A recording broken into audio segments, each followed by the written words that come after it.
Chair Silberman. Present. So the next item on the agenda is public comment. This portion of public comment is designed to address things that are not on the agenda, and I believe Ms. Riofrio is here to address an item that is not on the agenda. So if you would please come forward to the microphone.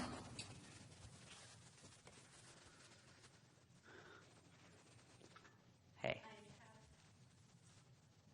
I have printed documents for the commissioners if they would like them. Now, keep in mind that with public comment, other than asking staff to follow up, there's not much that we're allowed to say. I understand, thank you. And I also understand that I have 2 minutes. Take a little bit longer if you need it. No, thanks, I'm ready. Thank you for letting me speak. I am here to make a public comment about a matter some members of this Planning Commission might recall from tenures on the Residential Design Review Committee in 2016. At the RDRC meeting on August 1st, 2016, the committee at the time approved building plans for 116 Wilshire Court, a double lot being split to build 2 new houses. Mr. Silberman had sat on the RDRC during an earlier phase of this application's progress.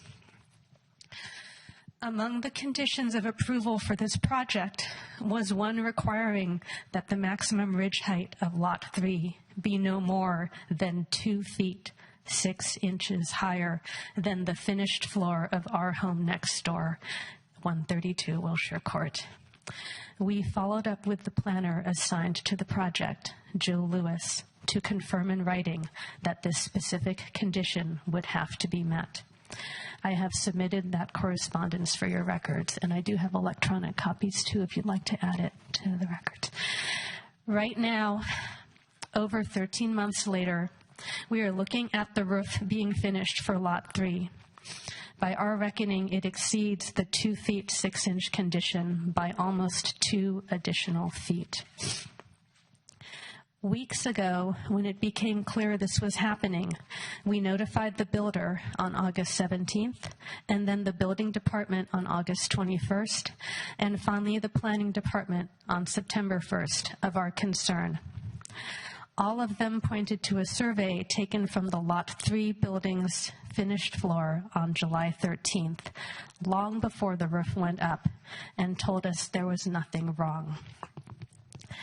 Finally, on September 11th, we received correspondence from the builder that confirmed that his idea of the measurements differed significantly from ours.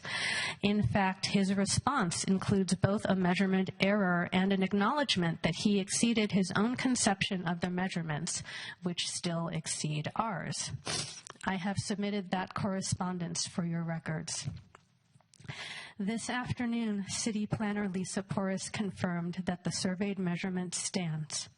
She also said she was open to seeing the documents we have that indicate otherwise, and these are the ones that I am submitting. I close by saying we are extremely unhappy with the current state of this situation and are looking for any shred of hope for a resolution that does not destroy our home. Thank you for listening. Thank you for your comments. And did you have copies of this for staff as well? Okay. I gave her the electronic copy. Thank you. Thank you for your comments, and I'm sorry. Thank you. Is there any other public comment for an item that is not on the agenda? Seeing none, the next item on the agenda is 906 Holly Street, APN 046. I'm sorry? Approval of Oh, minutes. thank you. Appreciate that. All right, so I messed up, and we need to approve the minutes. And I understand there's a change to the minutes, or there's a clarification. Yes.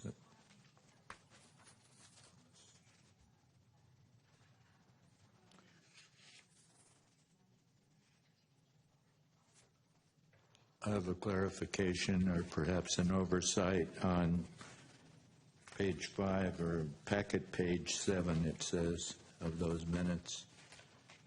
There's a motion made by Commissioner Harper Peterson and a second, but no second is given in the minutes there. It was probably myself, but I can't remember exactly, but Well, seeing that, I mean, I don't know whether staff remembers, but seeing that Shannon voted no, presumably she did not second it. right. So, You never know. And we can always verify with the recording as well, but well, I think we probably, Shannon, did you second that motion? I did not second. Okay, so then. I believe I did. Yeah, so then it looks like we may have a motion to approve the agenda, actually, the minutes with that change, unless there are any other changes. I'll move we accept with the change. Okay. So I just note I wasn't here. I would note that I think technically, unless there's some bylaws that say something differently, I don't think a 2-1 is actually a passage, because I would assume that it requires 3 votes to pass anything, but that's, up for interpretation by someone other than me. Is there a motion to approve the minutes with that addition? I'll move we approve the minutes with that addition. Is there a second? A second. Can I have a roll call, please? Commissioner Bergman, Yes. Commissioner Gutierrez, I'm going to abstain because I wasn't at the meeting.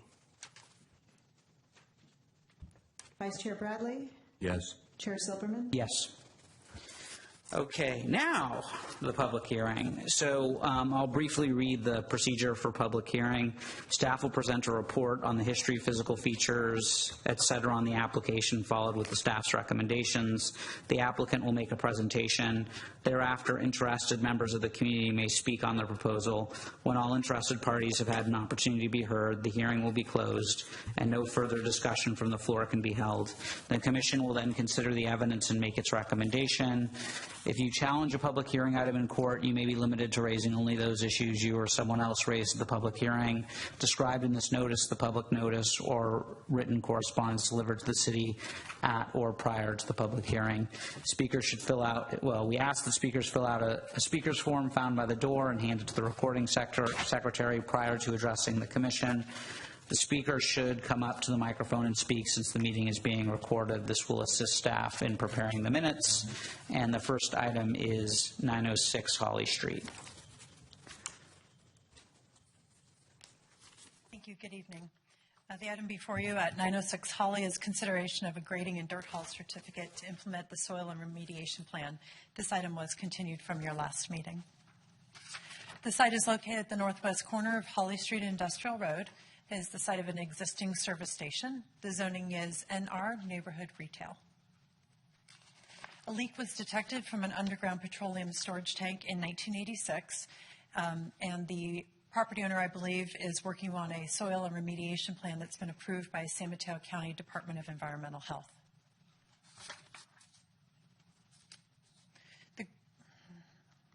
There we go. The grading and dirt haul to implement the soil and remediation plan is outlined in that shaded area. That's the area of the excavation. The applicant proposes to remove 974 cubic yards of soil. This is with an excavation depth of approximately 8 feet over an area of 3,200 square feet portion of the property. The station will remain operational during the grading activities. Due to the constraints on the use of Holly Street west of Industrial Road, the applicant has worked with the city's Public Works Department on a traffic control plan that includes the closure of the sidewalk and one travel lane along Industrial Road to accommodate the grading activities. And I've highlighted that area on the screen where Public Works will approve traffic control plan to close that area for the grading operations. It is estimated that 171 truckloads and 3 months will be the total timeline to complete the grading and the fill operations. They also will need to remove the sign that is at the corner, and they will replace it exactly as it existed before the removal. To access the site, they'll be exiting Highway 101, taking westbound Ralston to Old County Road, Harbor Boulevard, and then Industrial Road, and then, as I indicated, stage along the property frontage for loading and unloading. And then when they exit the site, they'll take southbound Industrial Road to Britton Avenue to Highway 101. The project has been determined to be exempt from CEQA, which allows minor alterations to land, including grading, from further environmental review. The applicant mailed project information to property owners and occupants within 300 feet of the site in mid-August, and then the city mailed notice on August 24th, as well as published in the newspaper August 25th, and I have not received any comments since the public notification. Here's the motion, and I'd be happy to try to answer any of your questions. The applicant is also here this evening and can give a brief presentation or simply answer your questions.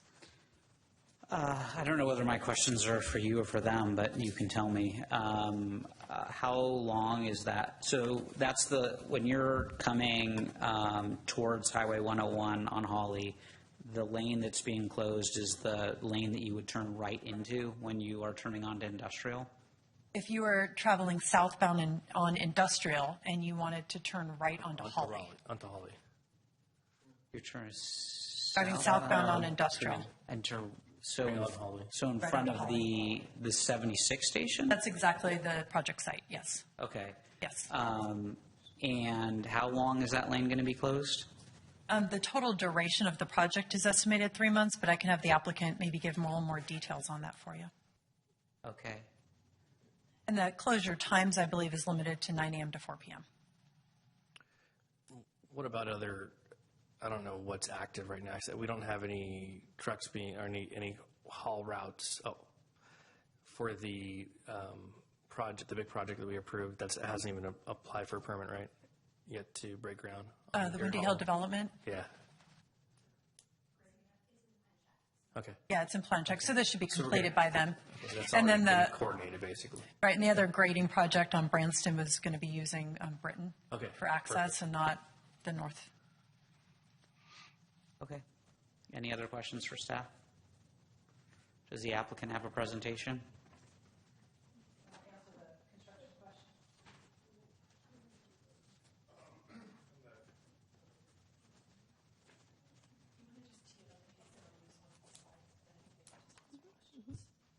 So the whole project would be approximately 3 months. The lane closure, I would estimate it less than 2 months. Okay, and your plan is to close the lane from what time to what time every day? 9 to 4. So it will not be closed before 9 and it will not be closed after 4? Yes, sir. Okay.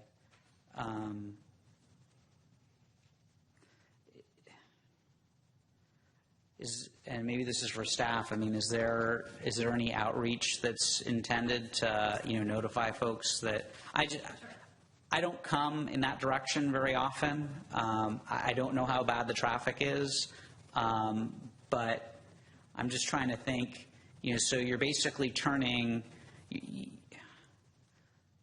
so Coming from Pam, from turning right. you're turning on, at that point of the day, can there be cars on the north side of Hawley? Are they allowed?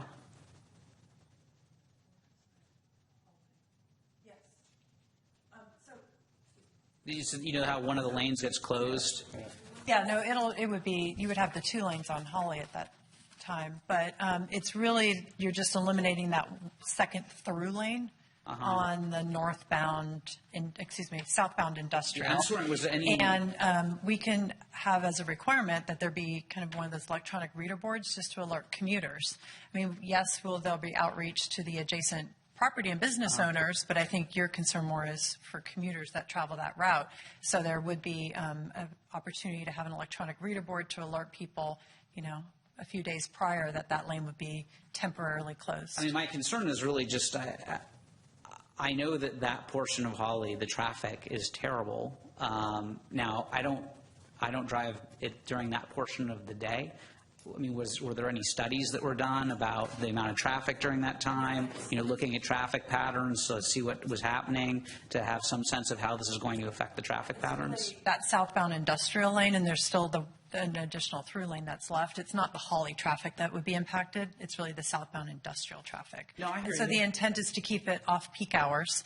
And I know the applicant really worked with Public Works to try to find a creative solution, because we cannot use that segment of Holly Street. So they were looking at, you know, any other ways to try to make this work. And given the location of the grading, this was really the best solution that was arrived at by the Public Works Department. And did Public Works do any, I mean, did they actually go out during these times and look at traffic flows to see what was going on during this time, to get a sense of how this is going to impact things? I don't know what outreach they did, but I know the traffic engineer that's very familiar with that intersection is working on plans for that intersection right now, is the one that came up with the concept. I don't see why it's not the same as the HOV restrictions. I mean, that's like 10 to 4 when things are, I mean, 9 is like right at peak, right? HOV restrictions I'm where, on the talking highway? HOV. That's what I'm going to my. The carpool lanes. High occupancy vehicle, sorry, I didn't mean that. But, you know, we have you have all the, you know, basically you can't drive in the left-hand lane, and there's metering all the way up till 10, right? Uh-huh. So my question is why wouldn't we just match what is already in existence and do it at 10 instead of at 9? Because 9's right at peak. Why would we why wouldn't we keep it open to everyone until 10 o'clock instead of 9?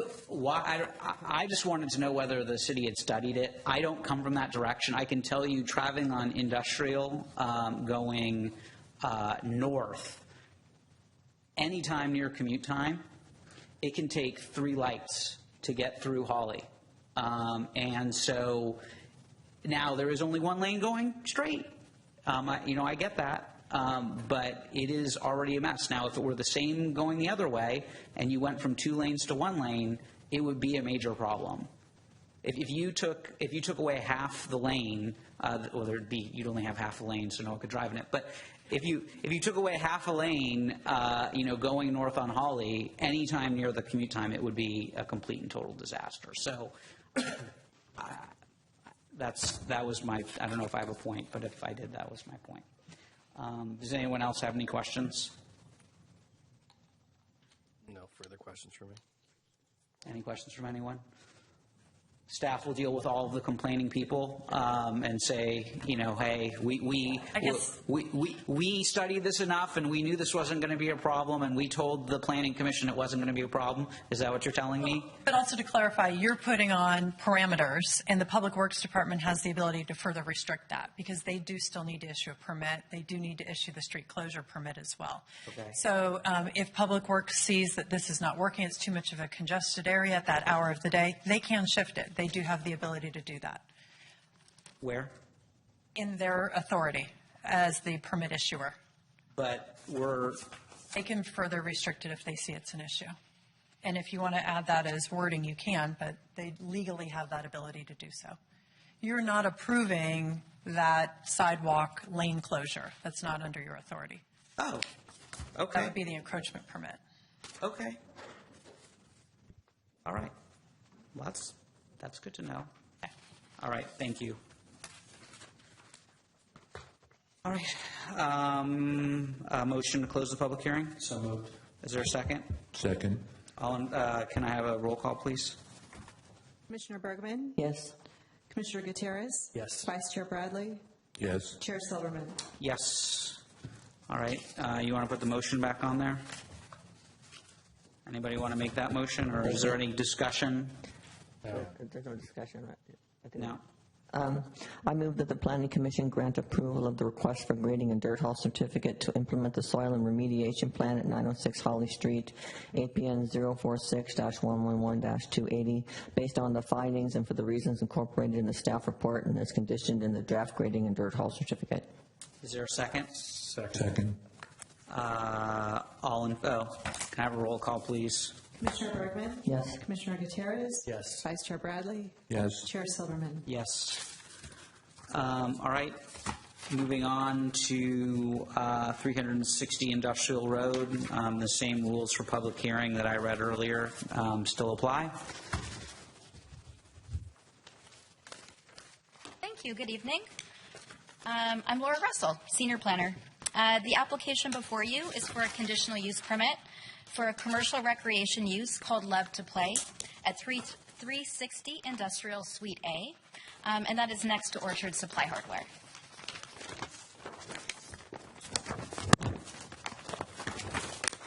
So here's the proposed location on the screen in the Google map and in the zoning map. It's an existing tenant space of about 8,500 square feet. It's located on the west side of the building. The Google map is just a little bit outdated in that it still shows a building in the middle that was demolished for parking, which that is accurately reflected.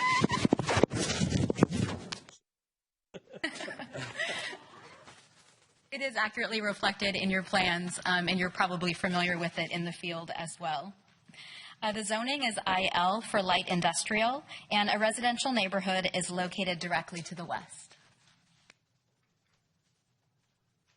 The applicant is proposing a large-scale commercial recreation business, which requires a conditional use permit in the light industrial district. The business includes indoor play areas for kids, areas for birthday parties, and a small cafe for customers.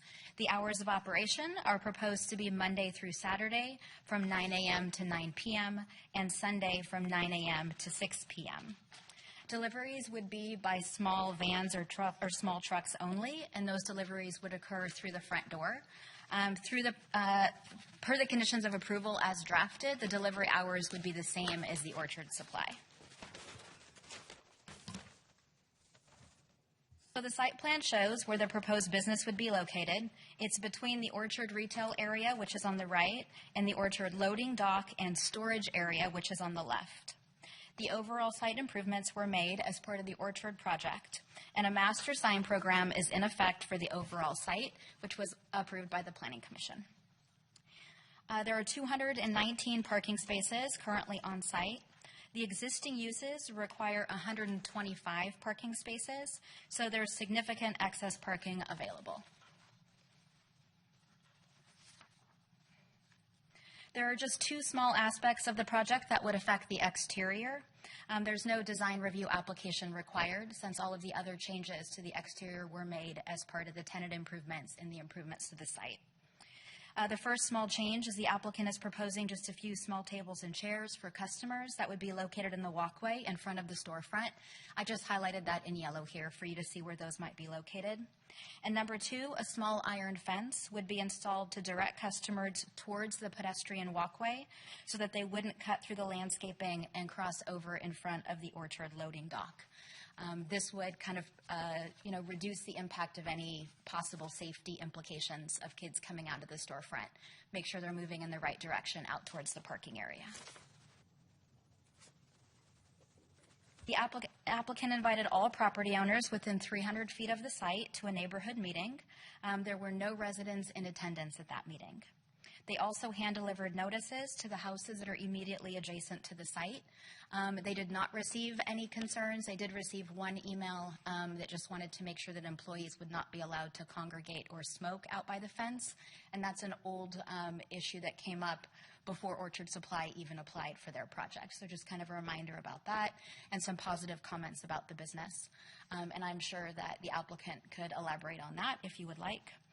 But we, the staff, have not received any comments or questions on the project. I was at the neighborhood meeting. We didn't hear anything there, no folks there, and we didn't get anything back from the public notice. Surprising. Very surprising. So if the Planning Commission wishes to approve the project this evening, here's the motion. I'd be happy to answer any questions.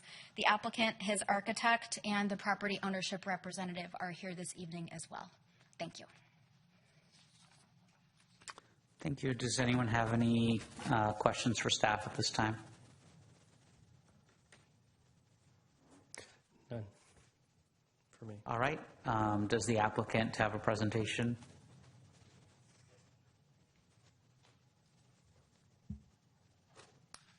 Good evening.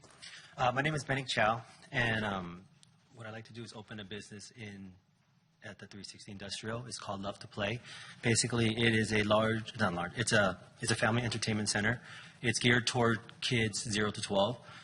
There will be a play structure there dedicated only for 4-year-olds to 12-year-olds, and then another dedicated area for toddlers, 1 to 3, and then babies, 2 and under. We also will have a small cafe there. We will have, there'll be a small cafe there, but in order to cook our foods, we would not be using any grease or oils or any fatty oils there. We're going to be cooking with the self-containing ovens and warming trays. So we want to try to keep it as healthy as possible. As far as safety and security, we're going to have fully staffed employees. Any parent or guardian with their child coming in will require to wear a wristband and also be checked on the way out. So meaning there is no parent that will drop off. There's not a drop-off facility. So if you come in, you have to leave with your child, and you're staying there for the full duration. Basically, the summary of it is for kids to come out and just play with other kids and just basically move around, get to know other kids, and hopefully, family members come out and, other new mothers, new families to meet other families too, and that's basically it. Yeah. Anybody have any questions for the applicant? So it's more like a meet and greet. I mean, what do you mean by what kind of activities are you going to have there? I'm just curious. I mean, are games, or is it more like gymnastics, or is it like miniature golf like we had across the way, or I mean, what kind of? I mean, inside it will be a play structure, like with slides and tubes and climbing, going up, I don't know, just climbing structures in there, and then in the toddler areas and the baby areas, they're more like soft cushion play, maybe 1 foot high in height, just for for them just to crawl around and just build muscle, build motor skills for the kids. Shannon, lovetoplay.com. It has a little video there. It's kind of informative of what it's going to look like. Lovetoplay.com is the website. It shows you a video of what locations have. What's going to be the maximum occupancy of that location? Do we know? Greg, architect, he can actually fill in on that. Someone should know.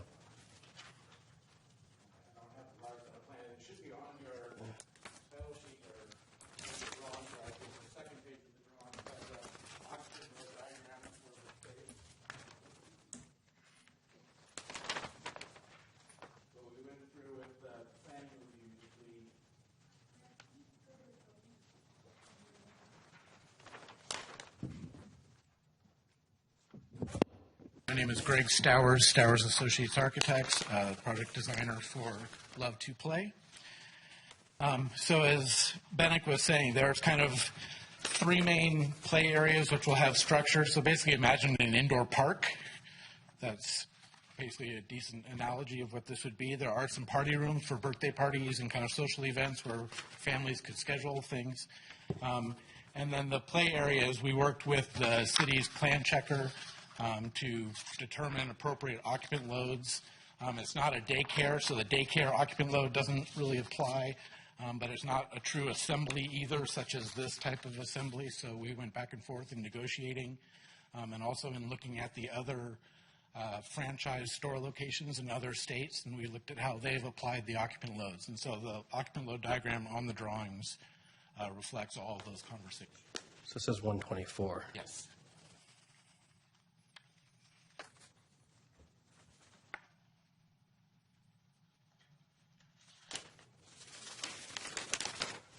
The numbers don't really add up. I mean, so if you look at the report, it says that that they estimate the maximum parking spaces is 22. But they also say they're going to have 10 to 15 employees. Yeah. So you think that would be like at most 44 kids, and 10 to 15 employees seems like an awful lot of employees for Yeah, the ratio. kids. The ratios seem off, but I mean, there's plenty of parking. So. I mean, it won't be 10 to 15 at one time. I mean, it can be Total. count. Okay. So at any given time, probably 5 to 7, maybe. Probably, Yeah, myself included. Yeah. depending on when your maximum Times. peak times. Correct. Okay. Peak times are Any other questions for the applicant? Did I hear you say that parents cannot leave their children there and alone? There's no drop-off. So even, what is it? It goes up to 12, you said? age? It's geared up to age 12, and then anyone older, I mean, they just go in for free. It's basically you're watching their little brother or sister. They can come in. But the structure itself, it's only, I mean, height-wise, it's only should be up to 12 years old. And anyone older than that, just, you know, they usually don't want to jump in a little jumpy house or Yeah. not a jumpy house as an inflatables, but, you know, climbing through a little tunnel. And, you know. I'm a little biased. I have a 2-year-old, so I'm really excited about this. That's what he's saying, but really Jesse loves going through Yes. tunnels. And parents are free, so that's a good deal. I don't have a 2-year-old, but I have 5 children and 6 grandchildren, and I want to commend you. I'm glad that you're bringing this concept to the city of San Carlos. I think it'll be a good project in a lot of ways for the children, the parents, and the community. You'll have to warn your customers they can't turn right onto Holly. I'm just saying, 22 additional cars turning right onto Holly. Better talk to Public Works. All right. Any other questions for staff? All right. I will entertain a motion to close the public hearing. So moved. Is there a second? Second. Roll call, please. Commissioner Bergman? Yes. Commissioner Gutierrez? Yes. Vice Chair Bradley? Yes. Chair Silverman? Yes. Is there any discussion among the commission? None. I'll read the motion. I move that the Planning Commission approve the request of Benek Chow for a conditional use permit to operate a large-scale commercial recreation use at 360 Industrial Road, Suite A, based on the findings and for the reasons incorporated in the staff report and as conditioned in the conditional use permit. Is there a second? Second. Roll call, please. Commissioner Bergman? Yes. Commissioner Gutierrez? Yes. Vice Chair Bradley? Yes. Chair Silverman? Yes, congratulations and good luck. All right. Wow. So now reports, correspondence, and general information are all just one item. Well, in your packet, you probably noticed there's a few changes for this evening. We have implemented a new program under the company name Acela, but the actual program name is MinuteTrack. So we have a new agenda management system and a system whereby we can input our staff reports electronically, and when all is said and done, it's printed out in the format that you have before you tonight. So you'll notice that we maintained individual page numbers on the individual staff reports, but for the packet as a whole, we have a packet page numbering system as well. And then also on the attachments, what should be printed out kind of vertically on the side of the right-hand side of the page is a notation for which documents are identified as attachments. So let us know if there's anything that you see that is a little bit problematic. It's brand new, so if you notice any issues with the way the report is coming out, please let us know, and we'll continue to work on those as we implement this new system. The other thing that I wanted to mention is that in the second staff report for the item that we just heard for Love to Play, you'll note that staff has provided sort of like a one-page summary of the basic information about the project. This is the first page of the Love to Play staff report. And so I just wanted to ask the commission, sort of what they thought about it. I mean, you don't have to give me your comments tonight, but what we wanted to do is provide kind of like a summary of the main kind of project descriptors that you usually find. Normally we'll write these out in sentences, sometimes paragraphs, but this is something that we think is really kind of a little bit more straightforward, less writing, less things to read, but still contains all the necessary information about the project. So I just wanted to point that out, and we would welcome any feedback you may have. If you want to call or shoot me an email and let me know what you think, if that's easy to read, but it's something new, so I just wanted to point it out, and we're going to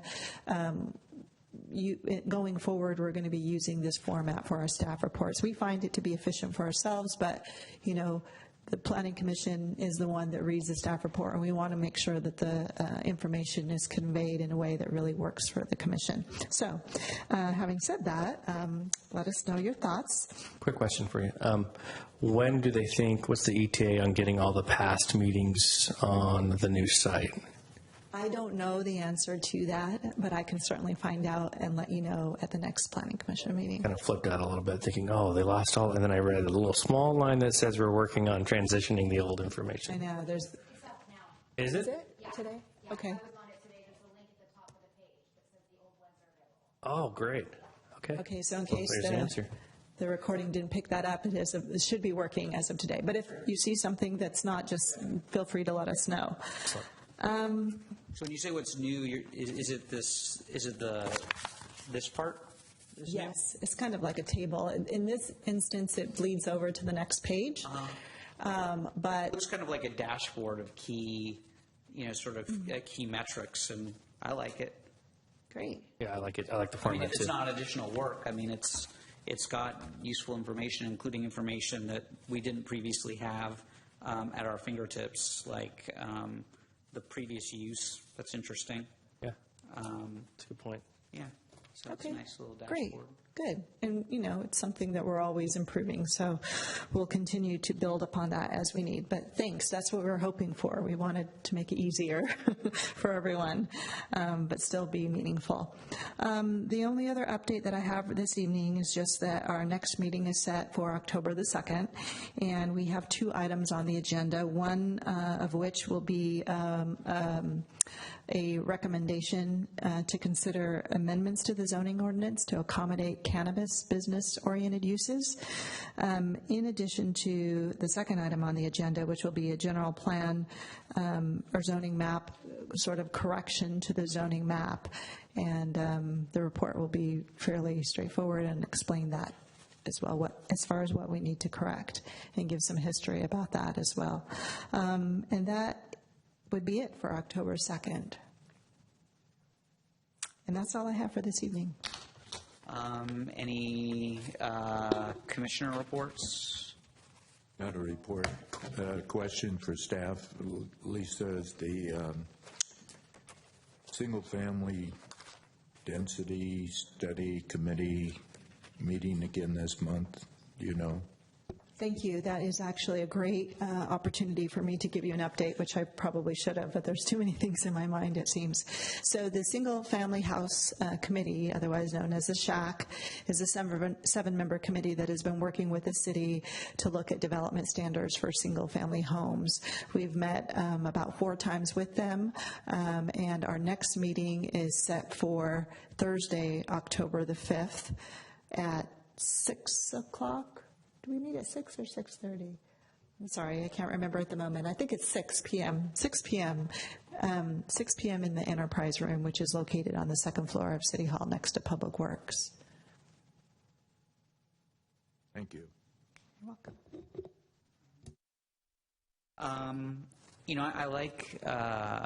I like it when you give a brief report on city council actions that relate to planning stuff, and it's not something listed on the agenda, and there may not have been anything, but if there could be a way to continue to do that, I think that's nice. Certainly, yes, and usually I'll confer with Al. I'm not always in attendance at every city council meeting, but things that are, germane to the planning commission, we do our best to make sure the planning commission is informed. And along those lines, one of the things that I can share with you is on October the 9th, the city council will be doing a study session on daycare. I don't know if it came to the planning commission's attention, but several members in the community, both parents and daycare providers, approached the city council. I can't remember exactly what meeting it was, but I want to say at least 2 to 3 months ago, and expressed concern about the lack of opportunities to open up new daycare facilities.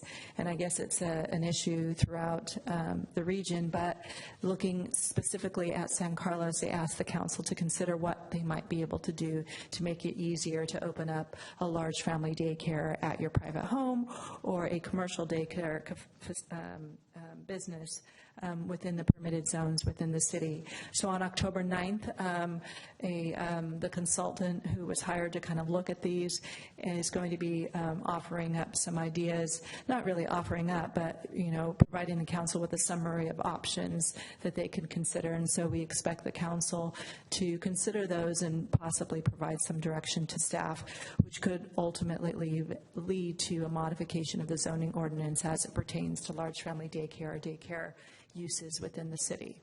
So that is something that we are looking at, and it's being led by the city's Economic Development Division. They're the lead, but of course they're working with planning. So the first step is to have a study session. So that'll be at council on October 9th. I'm assuming that that the consultant and or the city council is already aware of this, but I mean that's a core focus of the First Five Commission in San Mateo County, which is made up of a number of stakeholders. Hopefully, their knowledge and background is being taken advantage of. Yeah. All right. Anything else? Nope. All right. Then the meeting is adjourned.